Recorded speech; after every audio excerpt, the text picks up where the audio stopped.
Moin Leute, willkommen zurück auf unserem Channel. Wir haben uns jetzt längere Zeit nicht mehr gemeldet. Hier geht es momentan drunter und drüber, nicht nur mit dem LKW, auch beruflich. Ja, was haben wir jetzt in den letzten Wochen geschafft? Der Gepäckträger. Dazu hatte ich ein eigenes Video gedreht. Der Gepäckträger, der ist so weit, dass er jetzt endlich mal zum Verzinken kann. Das hat auch eine Ewigkeit gedauert, bis es so weit war, dass ich sagen kann, okay, jetzt kannst du das Teil ohne Bedenken zum Verzinken geben. Ich möchte ungern nach dem Verzinken da irgendwelche Bohrungen oder Schweißnähte etc. noch machen. Deswegen muss ich im Vorfeld mir überlegen, was da alles drauf kommt. Antennenhalter, Halter für die Arbeitsscheinwerfer seitlich, für die Leitbar vorne. Dann habe ich mir die Arbeit gemacht. Ich habe da Bohrungen fertig gemacht, die einerseits zum Entlüften der Rohre beim Verzinken dienen. Andererseits kann ich die Kabel für die ganzen Verbraucher im Rohr, also in dem unteren Rohr von dem Dachgepäckträger verlegen. Somit sind diese Kabel geschützt. Das heißt, da kann kein Ast dran, kein Regen, kein gar nichts. Und zweiter Vorteil natürlich, man sieht die nicht. Das ist mir persönlich auch wichtig gewesen, weil ja, macht optisch einfach mehr her. Ja, ich nehme euch eben mit, zeigt euch eben den Gepäckträger und auch noch den Rest an Material, was hier noch rumliegt. Und anschließend erzähle ich noch ein paar Sachen, wie es dann weitergeht. Kommt mit. So, da ist das gute Stück. Und genau durch diesen Fuß werden die Kabel verlegt, zumindest für diese Seite. Auf der anderen Seite haben wir genau exakt dasselbe. Das ist durchgebohrt in das Rohr hinein. Also ich kann jetzt vom Fahrer aus quasi das Kabel reinziehen in das Rohr und dann zu meinen Verbrauchern, also zu den seitlichen Arbeitsscheinwerfern etc. Verlegen. Hier steht schon Riffelblech für den Boden vom Gepäckträger und auch für die seitliche Verkleidung. Es ist alles da, muss noch geschnitten, angepasst werden etc. Der Boden, der bleibt in Alu, also bleibt Silber. Die Seitenteile werde ich in Schwarz lackieren, so wie das Gestell von dem Gepäckträger selber auch. Das kommt alles in Schwarz. Dann habe ich die Leitbar ein bisschen modifiziert. Und zwar, was mir überhaupt nicht gepasst hat. Das Teil ist über 1 Meter breit, aber wird mit zwei M6, ich glaube M6 Schrauben axial gelagert. Die Verzahnung ist zwar da, das ist aber Alu und das Gegenstück, was dabei war, ja, das greift nicht hundertprozentig in diese Verzahnung hinein. Insofern muss man da schon wirklich Kräfte anwenden, damit die Leitbar da bleibt, wo die ist. Und ich glaube, das hält nicht. Das hält wohl, ich sag mal, im Straßen- oder Showzwecke oder für Showzwecke würde es auch vollkommen ausreichen. Aber wenn man da wirklich mit unterwegs ist und auch im Gelände, Rüttelpisten etc., das hält nicht. Deswegen bin ich da hingegangen und habe dieses Blech hier angefertigt.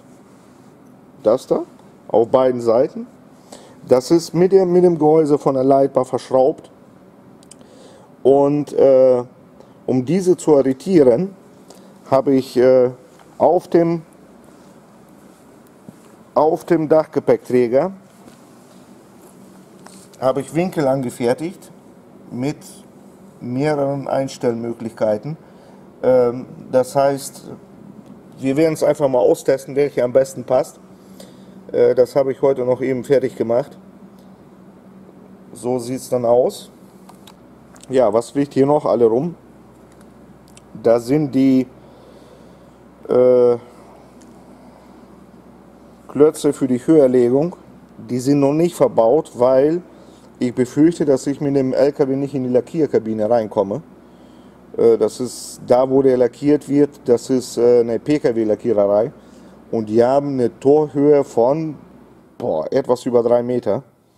Ich bin, muss ich ganz ehrlich sagen, nicht mehr allzu weit von entfernt.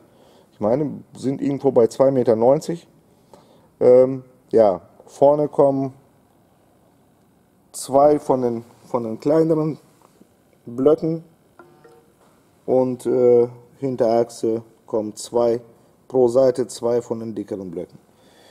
Dahinter habe ich noch die Ketten liegen.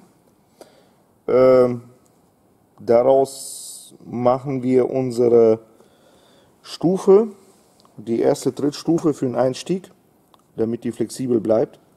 Ja, und wenn die Sachen beim Verzinken sind, beziehungsweise wenn ein Gepäckträger so weit ist, dass ich den zum Verzinken geben kann, mache ich dann mit dem LKW weiter.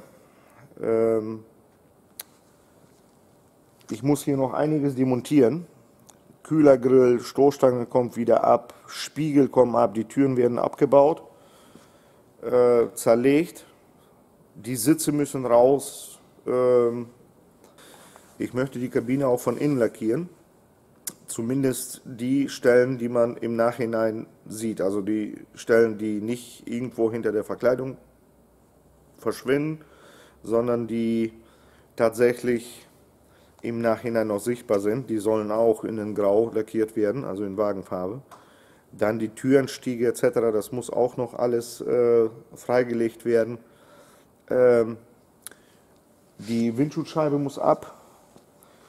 Die Bohrungen von den Signallichtern oben, die werde ich jetzt auch nächste Woche endlich mal zumachen. Also es gibt noch einiges zu tun und da sind alle so Kleinigkeiten, die unwahrscheinlich Zeit kosten, aber im Nachhinein, man sieht nicht wirklich, dass man da den ganzen Tag bei war. Ich bin heute Morgen um 7 angefangen mit dem Gepäckträger, habe dann noch die Bohrung reingemacht fürs Verzinken, für Kabel verlegen und. Dann die Querverstrebung reingeschweißt. Da war ich irgendwann mal, ich glaube um 13 Uhr, 13:30 Uhr fertig. Und ja, im Nachhinein, das Teil sieht fast genauso aus, wie es gestern ausgesehen hat. Aber nun, das sind alle so Sachen, die noch gemacht werden müssen. Ich hoffe, dass wir übernächste Woche, spätestens in 3 Wochen, den LKW dann in Grau haben. Und dann geht es damit weiter, dass er zusammengebaut wird. Die Radkastenverkleidung oder beziehungsweise die Radabdeckung kommen dran, die kommen in schwarz. Und die Konsole für innen muss gebaut werden, da wo das Radio reinkommt. Die ganze Elektrik vom Fahrerhaus. Ich muss ja wieder einen 12 Volt Konverter einbauen für Verbraucher wie Radio, für Verbraucher wie Rückfahrkamera und. Liegt alles schon parat, ist aber halt noch nicht verbaut. Ach ja, Thema Sitze. Ich glaube,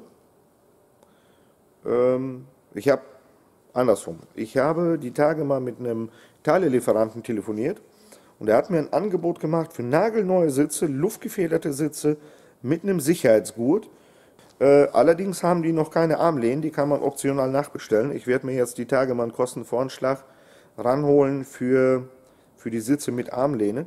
Und was mir auch wichtig ist, dass der Beifahrersitz genauso konzipiert ist, nur halt spiegelverkehrt, also sprich mit der Bedienung rechts, weil wir möchten beide Sitze luftgefedert haben. Da bin ich mal gespannt, was was ihr uns sagt, ob das möglich ist oder nicht möglich ist. Und dann schauen wir mal weiter.